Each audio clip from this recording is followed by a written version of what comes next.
Hello everyone, welcome back to my channel. So ఈరోజు మన topic వచ్చేసి 7 characteristics in pea plant. So characteristics ఏంటో చూద్దాము. And which are dominant traits, which are recessive traits.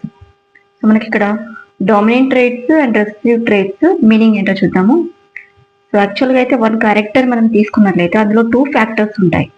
ఒక character అంటే మన skin colour కావచ్చు, మన హెయిర్ యొక్క స్ట్రక్చర్ కావచ్చు, అంటే కర్లీ హెయిరా, స్ట్రేట్ హెయిరా, సిల్కీ హెయిరా, అండ్ మన స్కిన్ కలర్ బ్లాక్ కలరా, వైట్ కలరా.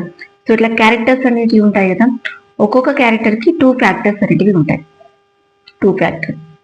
సో ఆ 2 factors, one will be dominant and one will be recessive. Recessive అంటే హైడ్ అవ్వడం, అంటే సర్టెన్ ఆర్గానిజం యొక్క జీన్స్ అనేవి ఎక్స్ప్రెస్ కాకుండా రెసెసివ్గా ఉండడం.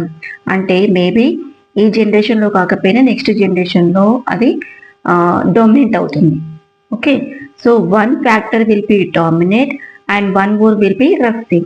ఒకటి రెసెసివ్గా ఉందంటే ఇంకొకటి డామినేట్ అవుతుంది, ఒకటి డామినేట్ అవుతుందంటే ఒకటి రెసెసివ్ అవుతుంది. అంటే రెండు కూడా డామినెంట్ అనేవి కావు. ఓకే, సో ఒకటి డామినెంట్ అయిందంటే ఒకటి ఎక్స్ప్రెస్ అయిందంటే ఒకటి హైడ్ అవుతుంది క్యారెక్టరిస్టిక్. ఇక్కడ చూసినట్లయితే 7 క్యారెక్టరిస్టిక్స్. ఫ్లవర్ యొక్క అంటే ఓన్లీ పీ ప్లాంట్, ఇదైతే ఎగ్జామ్కి ఇంపార్టెంట్. ఎవరైతే డిఎస్సికి ప్రిపేర్ అవుతున్నారో అండ్ మోడల్ స్కూల్కి ప్రిపేర్ అవుతున్నారో టీచింగ్ ఎగ్జామ్స్కి, ఎస్పెషల్లీ బయాలజీ, ఈ క్యారెక్టరిస్టిక్స్ ఇంపార్టెంట్. అంటే ఈ క్యారెక్టరిస్టిక్స్లో flower colour, flower position, seed shape, seed colour. So ఇందులో which is dominant, which is recessive is important.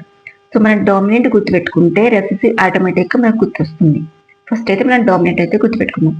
So వీడియోలోకి వెళ్ళే ముందు మన ఛానల్ని ఎవరైతే సబ్స్క్రైబ్ చేసుకోలేదో సబ్స్క్రైబ్ చేసుకోండి. సబ్స్క్రైబ్ చేసుకునే కనుక ఇలాంటి మరిన్ని వీడియోస్ అయితే ప్లేలిస్ట్లో చాలా ఉన్నాయి, అవన్నీ విజిట్ చేయండి. సో ఇవైతే చాలా చాలా ఇంపార్టెంట్ బిట్స్. నేను రఫ్గా ప్రిపేర్ చేసుకున్న నోట్స్ అనేది మళ్ళీ మీ ముందుకు ఫేర్గా తీసుకొచ్చి ఎక్స్ప్లెయిన్ అయితే చేస్తున్నాను. సో ఇవన్నీ మీరు సర్చ్ చేయడానికి ఎక్కువ టైం అయితే తీసుకుంటుంది. సో నేనైతే వీడియో చేస్తున్నాను కాబట్టి జస్ట్ తక్కువ టైంలో మీరు ప్రిపేర్ కావచ్చు, ఎవరైతే ప్రిపేర్ అవుతున్నారో. ఒకవేళ మీరు కనుక ప్రిపేర్ కాకపోతే, సో ఎవరైతే ప్రిపేర్ అవుతున్నారో వాళ్ళకైనా సెండ్ చేయండి. So please subscribe my channel. ఇక్కడ ఫ్లవర్ కలర్ వచ్చేసి డామినెంట్ ట్రేట్ ఏమవుతుందంటే పర్పుల్ కలర్, అండ్ రెసెసివ్ ఆటోమేటిక్గా ఏ కలర్ అవుతుంది, white colour.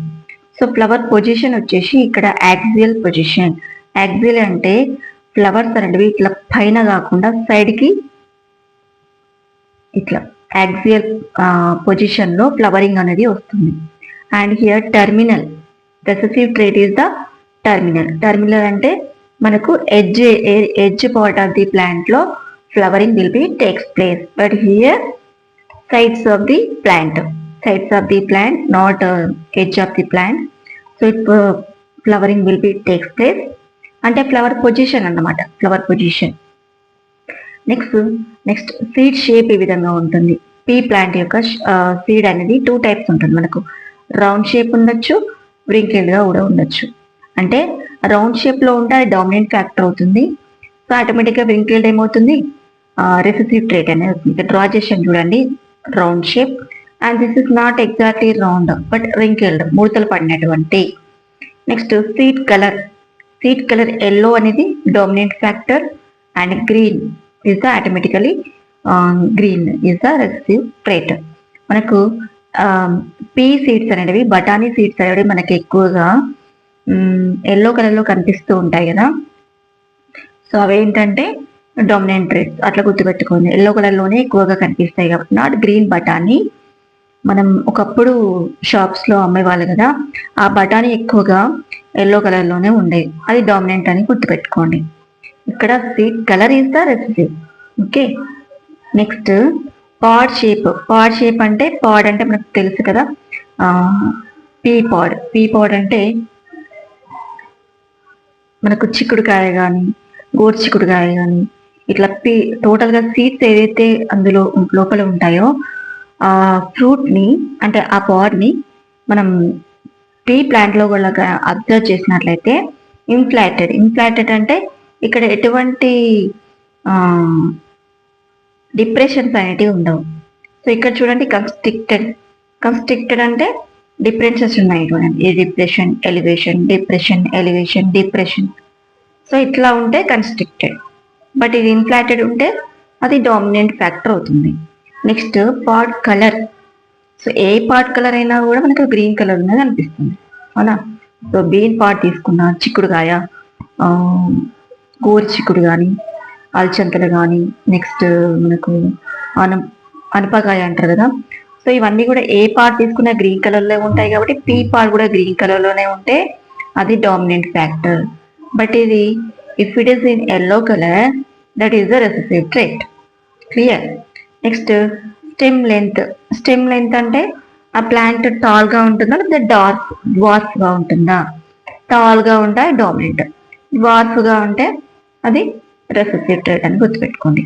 So first we need to focus on the dominant trait. Automatically we can identify the recessive traits. Okay, traits అంటే ఇంకేదో కాదండి, ఇది ఒక క్యారెక్టరిస్టిక్స్. ప్రతి క్యారెక్టరిస్టిక్స్ లో 2 ఫ్యాక్టర్స్ ఉంటాయి. One will be dominant trait, one more other will be recessive. Add అవుతుంది. Maybe అది నెక్స్ట్ జనరేషన్ లో ఎక్స్ప్రెస్ కావచ్చు, లేకపోతే కాకుండా కూడా ఉండొచ్చు, అది మన చేతిలో లేదు. సో ఇవన్నీ 7 క్యారెక్టరిస్టిక్స్ అయితే గుర్తుపెట్టుకోండి. పర్పుల్ కలర్ ఫ్లవర్, పర్పుల్ అంటే కలర్ఫుల్ కదా, డామినెంట్ అని గుర్తుపెట్టుకోండి. Axial position, flower position will be axial. And seed shape రౌండ్గా ఉంటే, రౌండ్గా ఉండడం అంటే మనకి ఇష్టం కదా, సో అది డామినెంట్ అని గుర్తుపెట్టుకోండి. సీడ్ కలర్ వచ్చేసి ఎల్లో కలర్ సీడ్స్ మనం ఎక్కువగా తినేవాళ్ళం కదా, అది డామినెంట్ అని గుర్తుపెట్టుకోండి. Pod shape inflated, no elevation no depressions కాబట్టి ఇన్ఫ్లాటెడ్గా ఉంటుంది కాబట్టి that is also dominant trait. So ప్రతి పాడ్ కూడా, ప్రతి బీన్ పాడ్, ఏ పాడ్ అయినా గ్రీన్ కలర్లో ఫ్రూట్ అనేది ఉంటుంది కాబట్టి that is also related to dominant trait. Stem length టాల్గా ఉండడం అంటే టాల్గా అనేది మంచి క్యారెక్టరిస్టిక్ కాబట్టి ఇది కూడా dominant character. So first we need to focus on the only dominant traits. Automatically we can recognize the recessive traits in the pea plant. So this is about 7 characteristics in the pea plant. So ఎవరైతే మన channel subscribe చేసుకోలేదు, please subscribe. Please. See you in the next video.